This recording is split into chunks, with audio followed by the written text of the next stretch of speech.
Hello, everyone. Welcome to this afternoon's JINSA webinar, From Strikes to Ceasefire, Operation Midnight Hammer, and the State of Play with Iran. I'm your host, JINSA Director of Foreign Policy, Jonathan Rui. I'm pleased to be joined by our esteemed panelists today for this very timely discussion, General Stephen Wilson and Admiral John Byrd, as well as JINSA's distinguished fellow General Yaakov Amidror.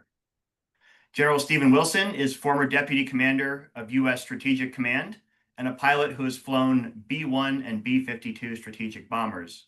In his former capacity as Commander of the U.S. Air Force Global Strike Command, General Wilson planned and executed global strike operations. Vice Admiral John Byrd, a JINSA Iran Policy Project member, is the former commander of the U.S. 7th Fleet. He also previously commanded U.S. Navy Submarine Group 7 and Submarine Squadron 8. General Yaakov Amidror at this point needs no introduction other than to remind everyone he is a JINSA Distinguished Fellow. So for our audience, as always, I'd like to remind you, if you have any questions, please type them into the Q&A box on the bottom of your screen, and we will address them throughout the course of the webinar as best we are able. Just as a quick way of introduction to set the table, Operation Midnight Hammer, the U.S. strike against Iranian nuclear facilities this last Saturday and Sunday, made history several times over. It was the first ever known American airstrike inside Iran, the first use of America's GBU-57 bunker buster munition in combat, and the largest B-2 strike in history. The operation's feats included successful coordination across U.S. Central, European, Cyber, Space, Strategic, and Transportation commands, and the use of over 125 aircraft and a guided missile submarine. In addition to that, we're also going to discuss the ceasefire that has occurred since those strikes a few days ago and what this all means more broadly. So with that, I'll get started. General Wilson, I'll start with you. I think given your expertise, it would be helpful. I want to get into some of the specifics about munitions and platforms and things like that. But I think it'd be helpful for our audience if we could begin by asking you, give us a sense truly, I mentioned it just now, but the scale of this operation involving the B-2 strategic bombers, but also all the supporting elements that went into that. I think right now everyone's discussing the aftermath, the fallout, the dust that has to settle after the strikes. But I think it'd be very helpful if you could give us a broader sense of just the scale and complexity of this operation from your perspective. Yeah, Jonathan, thanks. Let me start that conversation with kind of a time epic. So I spent the better part of 3 years at Al-Udeid Air Base between 2002, 2003, and 2009 and 10. And as you mentioned, I'm a bomber background guy. One of the critical areas that we were looking at is hardened, deeply buried targets, and we saw many of our adversaries attempting to do just that. If they had critical things, they would harden it and bury it. So when I left Al-Udeid in the summer of 2010, I went to the Pentagon and was involved in the requirements business, and we had just started work a few years prior on the massive ordnance penetrator, the GBU-57. And designed to, candidly, it's a 30,000-pound class weapon, which most people know. It fits in a B-2 weapons bay, and candidly, you can't build a bigger bomb. If you were to see it when it's being loaded, there's really no clearance in the bomb bay. The weapons load crews are pretty skilled and adept at how they load the weapon. And the bomb, when you get to the kinematics of it, I'm going to say it is dropped in the 40,000 foot range. By the time it hits the ground, it's doing nearly 1.8 Mach, 2,000 feet per second, and the mass times velocity squared is the key area to try and get as deep as you possibly can with as big a weapon as we can carry. So we proceeded on several tests, make sure we had the right accuracy, and soil conditions. And the thing I'd leave people with is, while the mission was flawlessly executed by everybody who's commented on it, from the chairman and other commanders down the line, it was rehearsed for 14 years prior to that. That all aspects of the mission to try and optimize how you did it, where you did it, how you could minimize emissions, the intricacies involving the tankers, the strike package, the coordination with the Navy, as you mentioned, the space and cyber piece.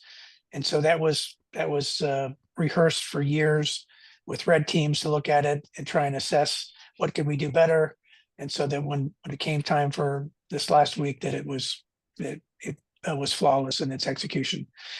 But as you discussed, lots of firsts with the largest B-2 strike, first use of the MOP in combat, the tens and dozens of people from the intel agencies who, you have to be able to, it's kind of the Star Wars, got to go down a mine shaft with, hit the right spot with the right weapon, with, perfectly aligned to try and get down as deep as you want. And then I got to do it twice on each of the aim points.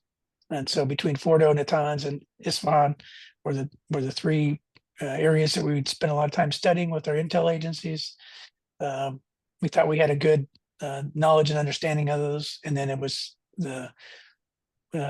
what comes next was one of the key questions we'd always ask. It results in this.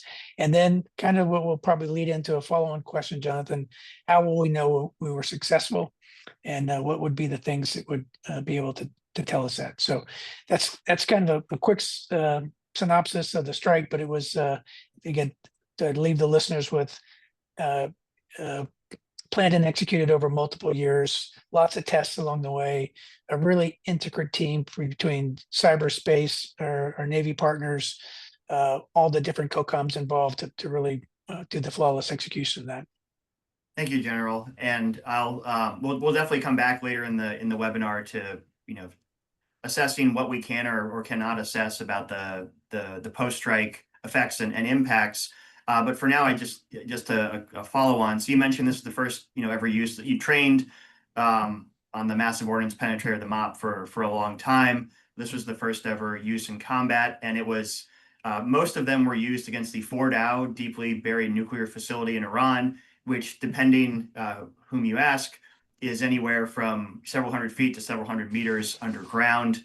Rather from what this layman's perspective, a rather complex and difficult target. Given that given how hardened and buried the target is, and also that this is the first ever known use of the MOP, to how much, I guess, can you exercise on this, plan and train? There's still an element of uncertainty, I imagine, when those munitions actually leave the bomb bays and are headed toward their target. I guess to put it sort of bluntly, are you surprised at all by how effective tactically the strikes seem to be, given all those complexities? No, because again, it was rehearsed for the better part of 14 years. We had good accuracy that we knew about with the weapons on the drops. Again, refinements of each time we dropped it. Again, just to be on the simple version of, it's got to be, the weapon has to enter vertically. It can't have any momentum. If it's swinging one way or the other, it's not going to get the depth that it needs to once it hits. I've got to be able to do that several times. I needed to have, backup to the backup in terms of redundant capabilities. I had to be able to fuse it at the right location. And then we had to be able to go find a place where we could replicate that, test it, see how far it went down, see what happens if I did it not just once, but I went two to the same hole. So that, again, there was, it was the first use in combat. We had been dropped several times under as realistic conditions as we could perceive to be able to accurately get what we thought would be the best result. And just to follow on a little bit more before I go to Admiral Byrd for the U.S. naval element of this. So just, looking at the open source sort of satellite imagery post-strike, at least at Fordow, it looks like there's multiple clusters where there are multiple impact points. Again, to the extent we can discuss on an unclassified level, does that signal to you that there's, what does that signal to you about the damage that's actually trying to be done to the target? Or is it an attempt to close off the entrance and exit points? Is it an attempt to collapse the main halls? And is it, tactically speaking, is it, I guess, what you call burrowing, where you drop several in one after the other to sort of, every shovel, it takes multiple shovel loads to get down to what you're trying to hit. Yeah, so yes to the end of that, and then in any facility, you're going to try and find the weakest parts of the facility to be able to enter. Lots of facilities have auxiliary places where they got to bring in air or other things, and so you're trying to find the weakest spots, and you're trying to find the key critical components and where they are. And so that's why our whole understanding of what was underneath that mountain, to the best of our ability, where the key critical components would be, and then how you could reach those, and then what you'd have to do to be able to reach those critical components was part of the thought that went into the plan. Thank you, General. So Admiral Byrd, I'm going to turn to you now because there was also a robust U.S. naval component to this operation, in which, I mean, everyone's focused on Fordow. That certainly seems to have gotten the most headlines because it was in many ways Iran's most critical uranium enrichment site. But this is part of a much larger matrix, a larger network of nuclear-related infrastructure. And so U.S. naval assets were deployed to strike other aspects of the program. So Admiral Byrd, if you could tell us, let's start off again. I'll try to focus more squarely on the actual strike itself. I've seen reports, we're talking dozens of cruise missiles launched by U.S. attack submarines. I think, for our audience, it'd be helpful if, we could start building up from the 101 level. What platforms were used? What unique capabilities do they provide, and perhaps why they were chosen for this mission? And before I let you answer that, I'd just like to note I've had the privilege of going on 2 GINSA base visits with Admiral Byrd in past years to visit our nuclear capable submarines on both the Pacific and Atlantic coasts. And for our GINSA audience, I would use it as a shameless endorsement to join a future GINSA base visit. So Admiral Byrd, with that, I'll turn it over to you. Yeah, well, thank you, Jonathan and General Wilson. Appreciate your commentary on the B-2. I think I would open up with saying my hat's off to the men and women that performed this mission across the board. It was clearly a joint effort. Their leadership did an outstanding job. The intelligence was excellent. I also am amazed and impressed by the IDF preparing the battlefield, if you will, for the days they went in and suppressing the air defenses. And then to GINSA and the information you all have been putting out for the last several weeks. I've attended several of the webinars, and it's been extraordinary. So I think if you think about this attack, what the Air Force did with the B-2 and the Navy did with a single platform, which was an SSGN, I'll talk about that, both highly capable, but a study in contrast, which gives you certain options. So the SSGN was a single platform, launched 30 Tomahawk missiles. And as I think the audience knows, the Tomahawk has been around for several decades. It's been refined, it becomes more accurate. It's a land attack missile. You launch it from any number of platforms, and it goes find target based on GPS or understanding terrain, and then strikes with precision. So it's a surgical with about 1,000 pounds of explosive. It's not a penetrator. But the SSGN that launched this did it a couple days ago. They can do it in 2 weeks. They could have done it 2 years ago. They could have done it 6 years ago and further. We did it in Libya. We did it as far back as Desert Storm. And the beauty of the submarine force is they're there. The enemy doesn't know where, and they launch. And if you think about the necessary logistics to bring those amazing B-2 aircraft in contrast, that submarine powered by nuclear propulsion has been out there in some cases 1 to 2 years, pulling into Diego for a refit, but basically a crew of 135, and that's the tooth to tail. Now, obviously, they're going to have to load more missiles. Those SSGNs carry 154 at max. They launch 30, but they just sit there quietly in their place and launch, as the news said, 400, 500, 600 miles away from water deep enough to keep them maintain their stealth, and they strike with impunity. And there's really nothing Iran can do about that, or many nations. The only time it's a challenge is if there was a nearby asset and they heard or saw the missiles. It might be dangerous, but the submarine's smart enough not to be there and do that, be understanding. And so the U.S. Navy has 71 submarines. 14 are ballistic missiles. Those are the ones with the nuclear warheads, our strategic deterrent, part of the triad. And then we have 53 fast attacks, and we have 4 SSGNs. The SSGNs and the fast attacks can carry the Tomahawk. The difference is the SSGN carries 154, and a fast attack might carry 12 to 20. Back in '94, when they did a nuclear posture review based on START, we determined, and today you might look at it a bit of a mistake given what China's doing, that we didn't need as many ballistic missile submarines. So we took 4 and converted them to SSGNs.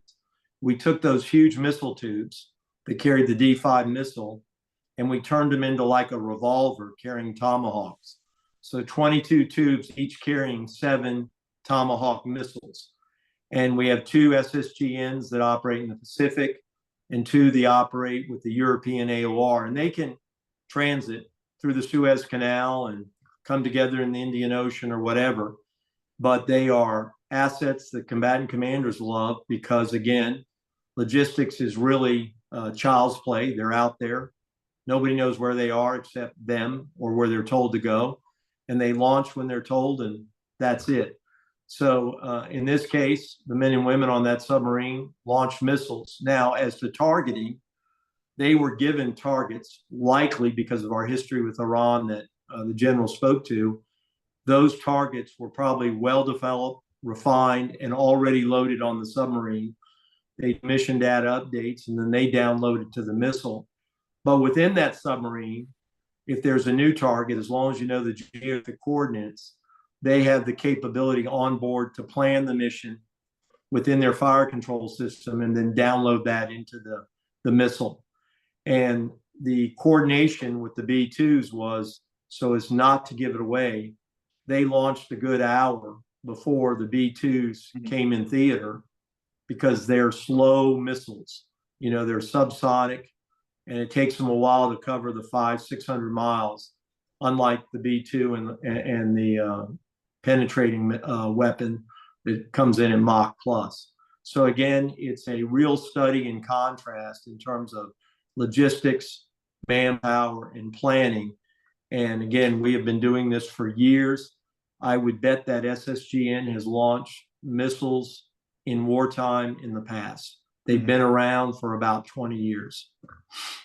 So, Admiral Byrd, thank you for that. That was incredibly illuminating. I mean, I have plenty of follow-on questions, but I'll start with this one. So we've heard from General Wilson and certainly from a lot of the headlines we've seen in recent days, you know, just how massive and complex, what a large-scale operation the Air Force conducted or led here with the use of the MOPS and the supporting elements.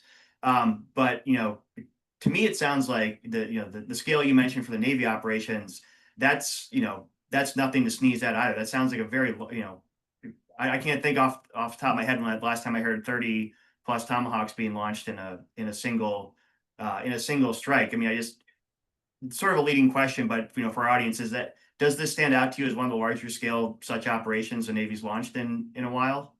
Well, I think if you looked at some of the earlier campaigns in Libya, maybe from a single platform, but we've launched Tomahawks, the VLS tubes of our DDGs, SSGNs, and the like. And the thing I also need to stress is there are a number of naval assets there whose mission was force protection, not for the submarine, but for our bases. Certainly, as Israel knows, for ballistic missile defense, the Aegis missile system and radar is exceptionally effective. So that's why, and then of course, protection for the carrier when we launch aircraft and any sort of incoming missiles or enemy aircraft.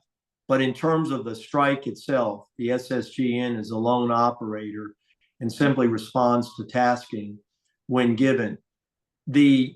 While the mission, as I described it, sounds simple, it's simple because of exquisite technology, an exquisite history of training and practice, and the incredible technology not only within the missile, but the nuclear submarine. So I don't want to take that for granted. I don't think there's another nation that could pull that off. And then when you think of the synchronization in terms of overall theater planning of launching those Tomahawks with aircraft in the air and making sure you have absolute deconfliction and you're not inadvertently impacting your own aircraft or having your own defensive folks shoot it down your missiles, I think it's extraordinary. So I don't want to oversimplify. I just think it's important to understand that, again, tomorrow, if you told that SGN to launch more missiles, it would, just like that. So, and thank you for driving home that point, Admiral. I think, we mentioned at the outset, and we've heard from both of you in the comments, just the sort of the global scale of complexity and coordination involved in this operation against various combatant commands and other authorities within the United States. So, given that we've talked about a lot of complexity and those challenges and all the planning that's gone into this for years, both the Air Force and Navy aspects of it, General Wilson, I'll start with you and then ask Admiral Byrd basically the same question in turn. From what you can tell, was suppression of enemy air defenses an element in this campaign? I know the B-2s, apparently, from what I understand, had escort aircraft with them. Everything was certainly complex enough, as we've talked about. But we can ask General Amador about this in a minute. But it seems Israel had sort of helped sort of clear the way in terms of providing. Did the U.S. sort of was able to piggyback on the air superiority that the IAF, the Israeli Air Force, had established? What's your sense of that? Yeah, most certainly. The IDF and the work that they've done in the preceding days, I think, was instrumental in the success of this mission. You'll take nothing for granted, but you'll want to make sure that all the assets would be suppressed to the best of their ability. That's why I'm sure they were escorted. To John's excellent point, when you have 30 cruise missiles flooding the zone with capability, they've got to react to it and do something about it. And when we talk about stealth, while a sub has got amazing stealth capabilities, the whole stealth is kind of the predecessor to get into the game these days, but it's all aspect stealth between you're trying to minimize your radar signature, your acoustic signature, your visible signature. You're trying to hide in the noise, and throwing out 30 Tomahawks certainly helps put up a lot of noise into whatever radar may be up. But yeah, I'm confident. But the work that the Israelis had done in the preceding days was very helpful into this effort. Admiral, is there anything? Yeah, totally agree with what the general said. Totally agree. So I want to pull back, perhaps a little bit slightly here and talk about this operation in a little broader context for American strategy. So, General Byrd, I want to take advantage of the fact that you are a submariner, but you've also commanded a fleet. You have that experience. If you look at the U.S. naval posture in the broader Middle East at the moment, certainly I would say an unusually high deployment of forces, both in the East Med, but also the broader Middle Eastern waters. From a more global perspective, or given your past experience thinking about other theaters of conflict, how sustainable do you see the sort of aggressive, not aggressive, but robust force presence for the U.S. Navy in the Middle East? Obviously, we're surging there now, but it's been at a heightened level on and off really since October 7th. Yeah, I would say the Navy is stretched very thin. And you'll remember back in the Obama administrations, we talked about a shift to the Pacific. And yet here we come back into the Middle East, and it seems to be something we can't get away with necessarily. And then I don't think it's any big secret that we are launching munitions. I mean, I don't know how many of those penetrators we have in inventory. I wouldn't expect a lot. I know Tomahawks, we're burning them down. Other munitions when we were going after the Houthis. So I have big concerns on munitions. I mean, you've heard PACOM commander say he is concerned about the amount of munitions and what would we need in a larger conflict. And even though these ships are nuclear powered, be it the carrier or the submarine, they do have to go into refit, and people do need to rest. And when you're sending 2 carrier strike groups within an AOR, that leaves 1 in the Pacific, and that's about it, because the rest are back getting refit or doing upkeep. So our Navy is too small, it's stretched thin, and things are aging out very quickly. Those SSGNs I mentioned are over 40 years old. The submarine that they came from, the Trident submarine, which is the premier leg of our triad, they're aging out, and DoD is running behind on a replacement, which is a huge strategic problem, Columbia class. And they have said for several years there was no room for error and delays, and yet there are delays. So it's a very challenging situation. And I would say the global situation is becoming more dynamic, more chaotic, and arguably needing a larger military, Navy, Air Force, in my mind. And yet we're challenged with the age and and the same thing's true, and General Wilson can speak to it, to the age of the aircraft. Those B-2s are beautiful, but they've been around a long time. Yeah, thank you, Admiral. And 35 years. Yeah. B2. Exactly. Teeing up my question for General Wilson, sort of the Air Force perspective on, on strategic capabilities. General, you were a B-52, served on B-52s. I think I've heard by the time some of those platforms are finally decommissioned, they'll be 100 years old. Have avionics and other elements being replaced there. And so, even though we just described what's frankly an astounding, tactical and operational achievement, projecting the largest B-2 operation from Missouri to the Middle East, basically a global reach, all while also having a deception operation on the, in the Pacific by deploying other B-2s to Guam. I guess same question I had for Admiral Byrd, but for you, sort of where do you see the Air Force's ability to maintain these strategic capabilities relevant to the fact that, it's not hard to imagine, Iran may be the third biggest problem we have to deal with in the foreseeable future. Mm-hmm. It's a great point. And let me kind of piggyback on what John said. So that, the Air Force would say that the nation needs more of the capability, that we're in demand and don't have enough capability. And the force we have is the oldest on record. Like I said, our B-2 bomber, 35 years old, it's been operational. Hence why we are pressing ahead for the B-21, which is having, just now starting its production run. And our B-52s are old. Most of them are 1960 vintage. Our B-1 in between, mid-80s vintage. So lots of old bomber fleets. Let me also maybe set the tone of what I think this demonstrates to the rest of the world, right? On a deterrent message, that you could take B-2s off from Whiteman Air Force Base, go halfway around the world, intricately coordinate with all the different combatant commands, the tankers required, the numerous refuelings there and back, and strike targets that you hold most dear and your deeply buried targets.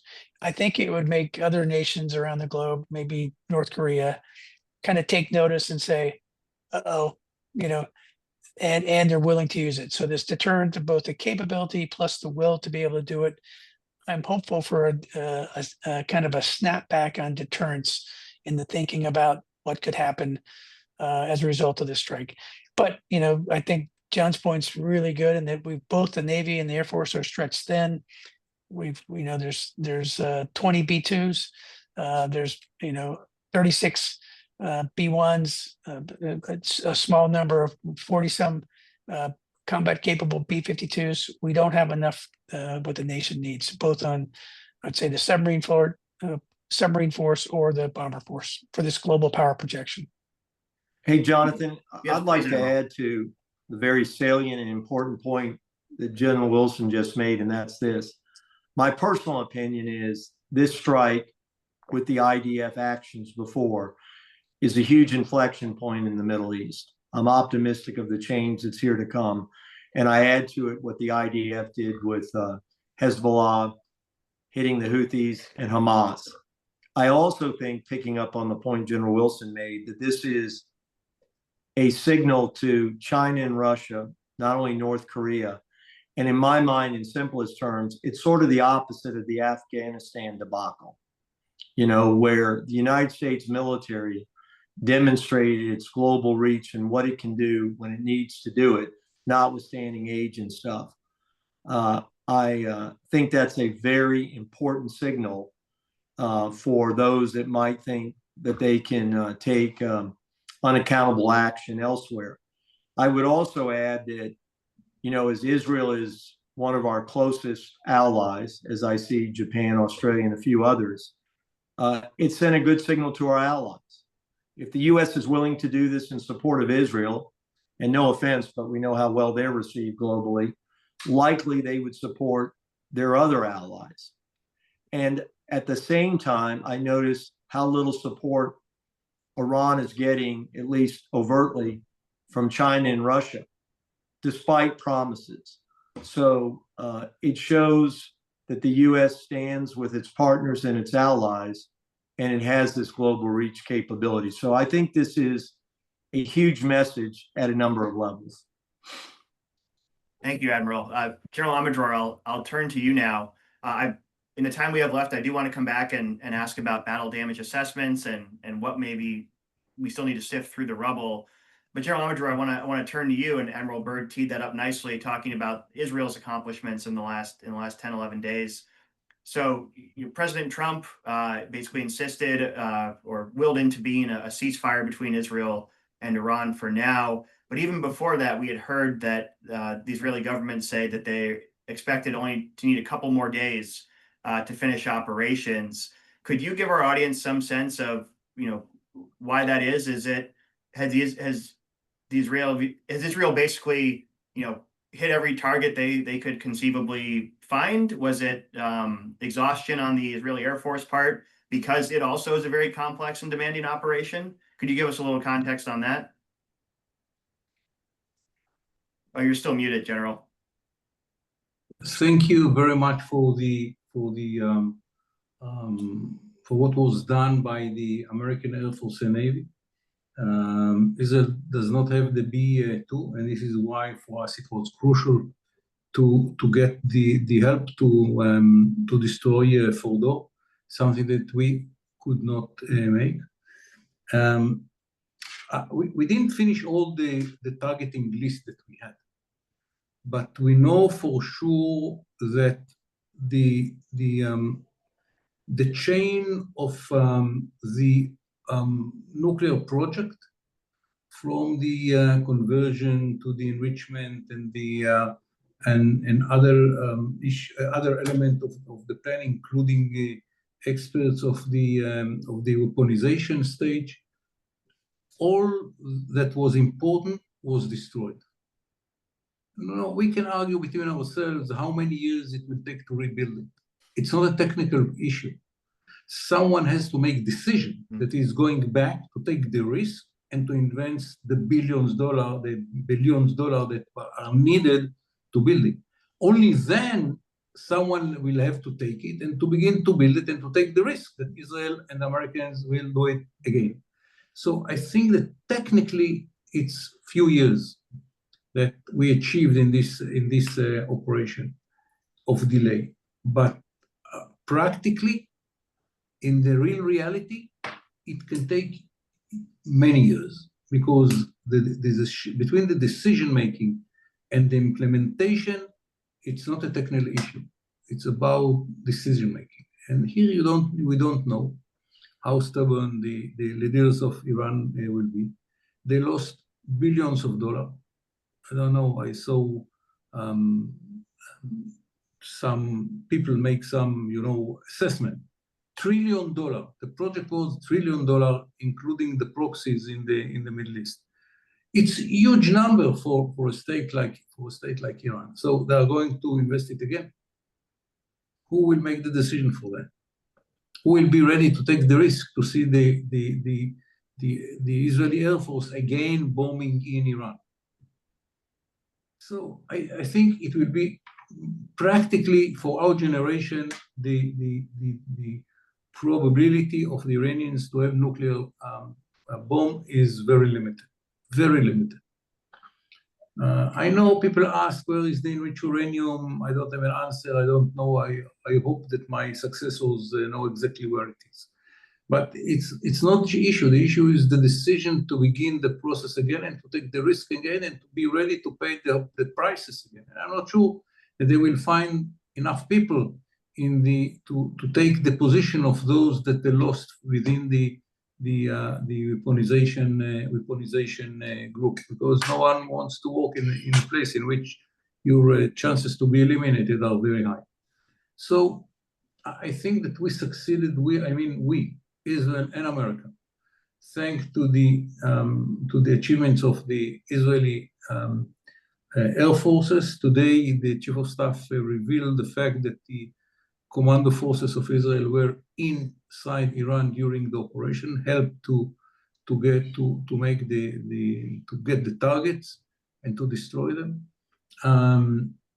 And thanks to the American Air Force and Navy, we can say the Middle East is safer, more stabilized, and the threat of nuclear Iran was postponed. For how long? We will see during the next, year. We probably will know for how long. But it's not about days. It's not about months. It's about years. How many? I don't know. But I hope that it will be longer than people expect. When we went to destroy the reactor of Iraq, the experts around the table say, guys, within 5 years, they can renew it or to take another avenue, enriching uranium, and so on and so forth. They don't have a bomb. Because if you gain time in the Middle East, everything can change. And I think it's a huge achievement for both Israel, which opened the war and opened the skies for the American Air Forces and the American Navy and Air Force. It's very, very impressive. Very impressive.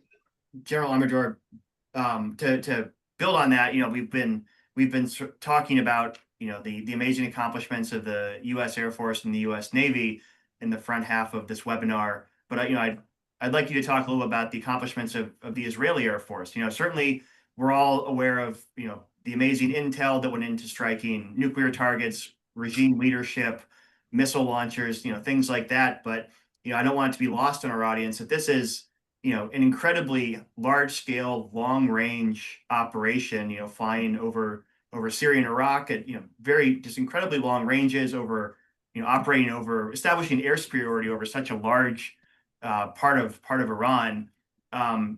Given those accomplishments, how does, and coming after all the operations since October 7th, does the Israeli Air Force need time to rest and refit? Is there, how are the aerial refueling tankers doing? How is the combat fleet doing? Okay, first I want to begin with the fact that should be remembered. I checked in the headquarters, all the airplanes which made their way from Israel to Iran and back were American made. All of them. As you know, we have long relations with the Americans. You have F-16, F-15, F-35. Those are the main airplanes which had been used. I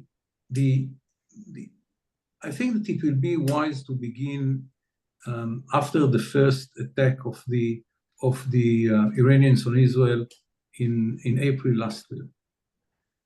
Israel didn't react forcefully, but is one target. The target was a radar station very close to one of the facilities of the nuclear project, just to signal to the Iranians, guys, we can.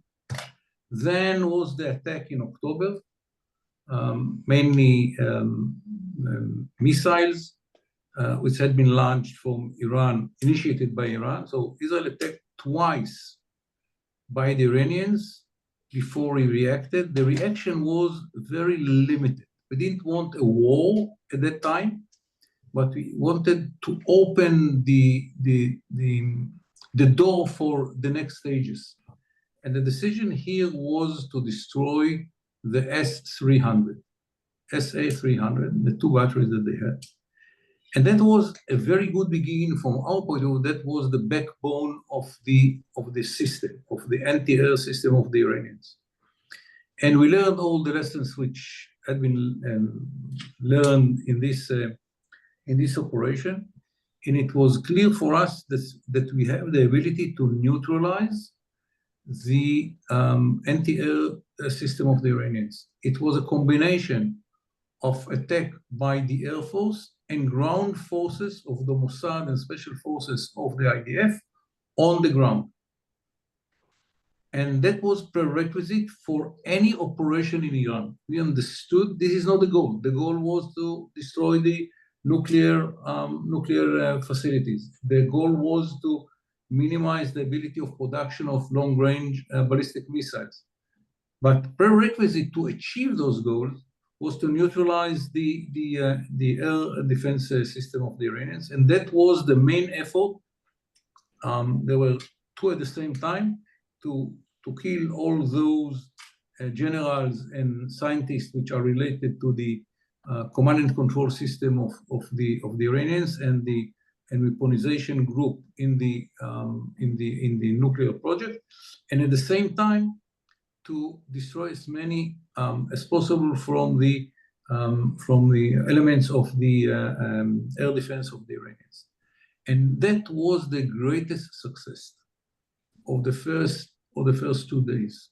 Elimination of command and control important people to make some kind of array within the Iranian system, to succeed to eliminate the hardcore of the weaponization group, and to destroy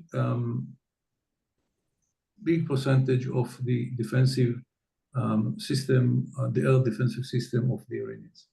Then after 2 days, we could go to other places in which we had huge number of targets relating to both missiles and nuclear and the nuclear project, and slowly to destroy them and to broaden the area in which we are without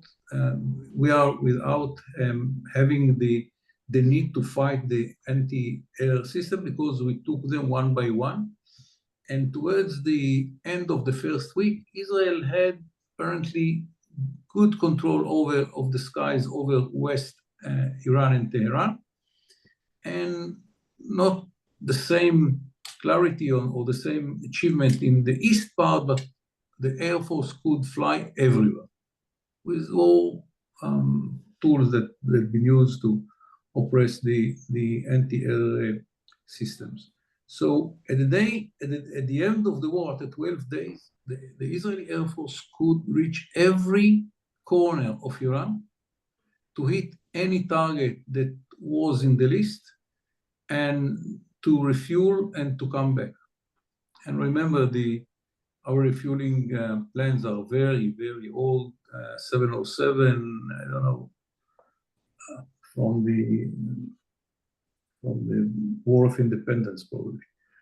And this is what we need, by the way, to. So I would thank you, General, and that would say it's a reminder for anyone who's interested. JINSA has done a lot of work on the KC-46 aerial refueling tanker and ways to expedite their transfer to Israel for the platforms that Israel's already agreed to procure. So the time we have left, I want to be sure to go around the horn and talk about BDA, battle damage assessment, sort of, as the dust settles, what's been accomplished, what might be left. General Amador talked about it from Israel's perspective of the nuclear program writ large. But General Wilson, I'd like to start with you, on an unclassified level, to the extent we can talk about it. We talked about how complex a target for DOE is, and the fact it's also underground makes it a little bit perhaps more difficult. Could you tell us, sort of what's your, with all the caveats, it's initial, your assessment of the strike itself? You mentioned that it was carried out very effectively, but at this point with a target like this, can we really know what might have been accomplished? And more broadly, because obviously Natanz was hit as well. Yeah. So Jonathan, I'm sure the right intelligence agencies are looking at very detailed imagery of did the strikes hit the points they intended? Can we determine whether or not there's anything that we can determine on the outside of it from blast effect? I'm sure there's everything from air sampling to people potentially in country from Israel who are helping assess that information. But my bottom line is it's probably too soon to tell, and it would take several days to really get the a good grasp of how much damage was done between Fordo, Natanz, and Isfahan. So.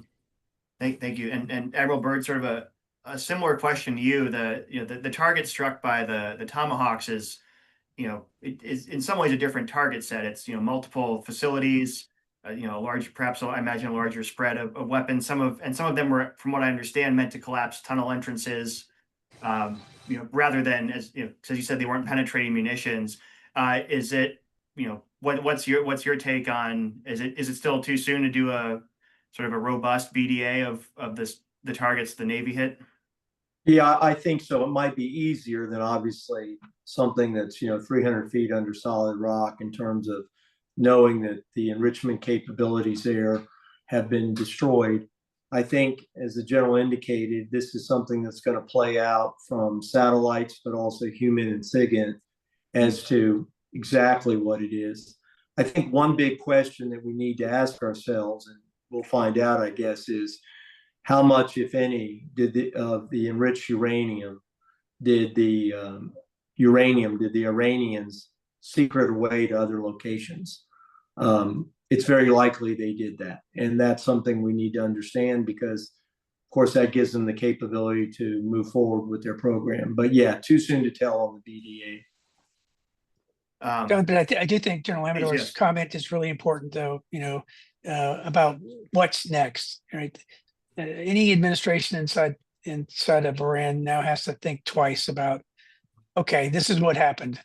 This is a capital investment that I made. This is the result that happened.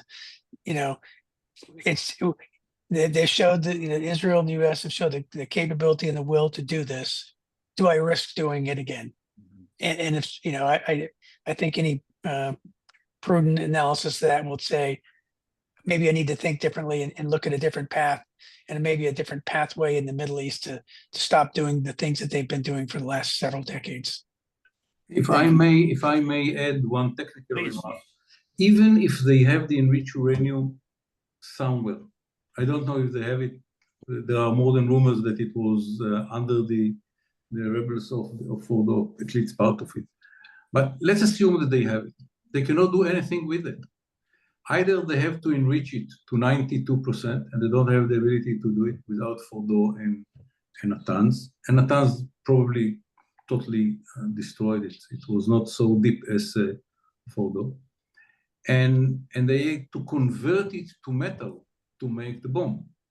And the conversion centers had been destroyed by Israel and the Tomahawks. So I think that even if they have it, and I don't know if they have, but even if they have it, let's take the worst assumption, they cannot continue with the plan that they had. They have to build conversion centers, and it's not easy and can be identified, and the intelligence will work very hard to monitor what's going on now in Iran. So I think that we can say in very high probability that we succeeded to delay it.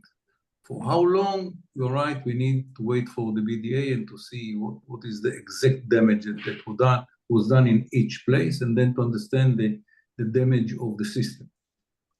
So, yeah, General Amador, the only thing I'd add to your excellent points is, besides that, is the people. And that Israel eliminated some of the key people involved to even in the know-how, if they had the equipment and the capability and the time and the will. So all those come together to say, yes, it's set the program back, I think, a considerable period of time. So thank you, General Wilson. And so, General Amador, you've talked about the ways to measure the effects on the nuclear program, and we've certainly heard that if Iran does try to reconstitute, Israel would be prepared to go back and do operations again as needed.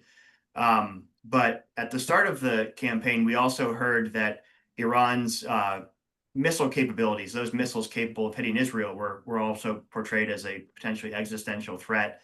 If Iran tries to reconstitute those capabilities, is that also potentially a trigger for future action? And do you worry that Iran may, you mentioned the decision-making about the nuclear program, but do you view their decision-making about the missile program the same? Yeah, in the missiles, there are two separate issues. One, how many missiles they have now, and how many launchers, and they have probably a few thousand, the worst, the more pessimistic assessment, and 100 or 200 launchers that can be used for those missiles. So this is what we are facing today. The threat to Israel was their vision, which they begin to implement, to produce 10,000 missiles in the next 2 years. That they lost. They cannot do it in the next 2 years. They have to build the infrastructure and only use them to produce. And we will have a lot of time to identify, because everything is they cannot hide it within the mountain. They have to build it on the ground. So that will probably be identified by air photos, yours, ours. We have good means to identify day and night. And then we will have to make a decision if it is bad enough to renew our bombing in Iran. I must say that I was surprised by the level of devastation which had been done by the missiles which landed in Israel. Not many of them succeed to infiltrate the joint defensive system of the THAAD and the Arrow. Thanks to your intervention, we succeeded to intercept most of them, around 85% probably. We don't have all the numbers yet, but it is around this percentage. And the devastation that you could see on the ground whenever they succeeded to reach, and they reach mainly civilian centers in Beersheba, in Petah Tikva, cities in Israel. They didn't succeed to kill even one soldier. One of the civilians was a soldier that was at home with his mother, and he was killed, but he was at home. They didn't succeed to kill even one military guy in all of that. They didn't succeed to neutralize any important center of Israel. They destroyed a civilian hospital in Beersheba. I don't know who was the genius that the day before gave an order to take the patients from this building. I don't know why. Well, the day before they evacuated it, and they succeeded to destroy. And this is a very important to mention. They succeeded to the center in Weizmann Institute that was dedicated to find the next generation of medicines for cancer, and they lost huge information and tests and so on and so forth that will postpone the ability to produce the new medicines. I know for how long. This is something which is a loss not just for Israel, it's for the world, because this is one of the most important centers in the world for in this research area. So we are satisfied from the fact that there are not too many penetration of the defensive system, but we understand that the threat of the missiles in populated areas is huge. We didn't expect such a destruction. And this is why for us it will be very important not to let the Iranians to build more missiles. How to do it, how we monitor it, how we act against it. It is not an easy challenge, but we will have to face it and to decide and to coordinate it with you, because you are there around Iran anyhow. So it's very important that it will be coordinated. We cannot surprise you, but we are very determined not to let the Iranians not to build the nuclear military project again, and not to let them to build too many of the long-range missiles. Thank you, General. So in the 4 minutes we have left, I want to ambitiously shoehorn in 2 more questions, one for General Wilson and one for Admiral Byrd. General Wilson, you've mentioned your familiarity with Al Udeid Air Base in Qatar. We've seen in recent years the U.S. has deployed strategic bombers to the base, but we also saw in advance of the Iranian missile strike on the base a few days ago that the aircraft had largely been removed from Al Udeid. It was largely an empty target in terms of the aircraft sitting there. Would love to get your perspective just very quickly on To the layman, it seems to me like it's not a great place to put strategic bomber capabilities like that, especially if we can project them from longer ranges. I'm curious what your reaction is to those events I teed up. Oh, and Jonathan, base defense is a big problem for everybody, right? I got to be able to defend the bases wherever they are around the globe. And so the defensive capabilities to do that, if I got Patriots or THAADs, are important. But today, the adversaries are getting more and more long-range missiles and put all those at risk. And so, yeah, basing and posture is important. So is base defense. And I know that all the services are spending some time thinking about that. Great, thank you. And Admiral Byrd, final question to you, equally as brief, even though it's a weighty one. From what I understand, a lot of Iran's capabilities to threaten the Gulf with missiles, but also the vital shipping lanes around Hormuz are relatively intact after the last 10 or 12 days. I guess if you could just give our audience a perspective on, from a naval planners and operators perspective, how severe is that threat, and is Iran credible in threatening to shut off Hormuz like they did in recent days? Yeah, let me start with a flip answer. I think if Iran seriously was going to close the Straits of Hormuz, if I was the president, I'd say, no, we're going to do it first. I say that because it hurts Iran the most. And certainly with what we've done with oil, gas in the U.S., we would be fine and Iran would suffer, and their illegal oil shipments to China and the like would suffer. But they have that capability because the straits are so narrow, and the ways to do it are numerous, from mines to their boats that go in to just terrorist attacks against ships. And merchant ships are very reluctant. Some have already avoided the straits, just like what we saw in the Red Sea. So it doesn't take much to stop merchant traffic, and it takes a lot to stop the Iranians from doing it. And had the war gone on, that would have been one of the first things I would have recommended attack if asked, were the naval installations along the Gulf. Not civilians, but just take out the Iranian capability. But yeah, my flip answer is we'll beat you to closing it. Thank you. And what a good note to end on. Thank you to my panelists, General Wilson, Admiral Byrd, and General Amador, for joining us this afternoon. Thank you to our audience for tuning in. Thank you very much. And thank you, General. And please, everyone, stay tuned for future GINSA programming later this week and to follow. Okay. Thank you, Jonathan. Thank you, guys. Thank you, Jonathan.